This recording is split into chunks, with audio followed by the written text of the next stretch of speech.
13h11, vous écoutez Europe 1 et l'actualité de ce mardi 27 août. Céline, c'est aussi à une semaine de la rentrée scolaire, la conférence de presse de la ministre de l'Éducation nationale, Nicole Belloubet. Oui, et c'est la première fois sous la Ve République qu'une rentrée scolaire va se tenir sans ministre de l'Éducation de plein exercice. Louise Sallet, et c'est aussi la première fois qu'aucune annonce n'est présentée.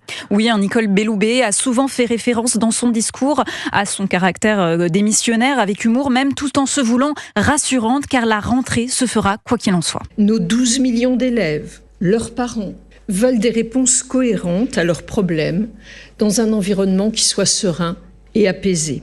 Au fond, aucun d'entre eux, je pense, ne demande à ce que les sonneries des salles de classe se calent sur celles du Palais Bourbon. Mais la dissolution n'est pas sans conséquence. Beaucoup de décrets sont gelés. Le caractère obligatoire du brevet en 3e, par exemple, qui devait entrer en vigueur en 2025. Une seule certitude sur cet examen, le contrôle continu pèsera moins lourd dans la note finale que les épreuves écrites. La réforme de la formation initiale des enseignants est en suspens. La refonte des programmes scolaires en primaire est reportée. Seuls les groupes de niveau, requalifiés avec insistance par la ministre, groupes de besoin en maths et français en 6e et 5e, verront bien le jour.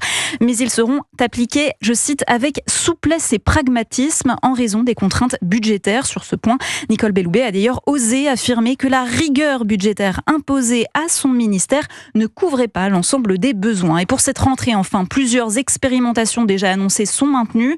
L'interdiction du téléphone portable dans 200 collèges, l'uniforme dans une centaine d'établissements et les classes prépa lycée, une par département pour les élèves de 3e volontaires qui ont échoué au brevet. Les précisions de Louise Sallet, spécialiste éducation à Europe 1. Et sachez que les syndicats enseignants appellent déjà à la grève dans les écoles maternelles et élémentaires le 10 septembre prochain.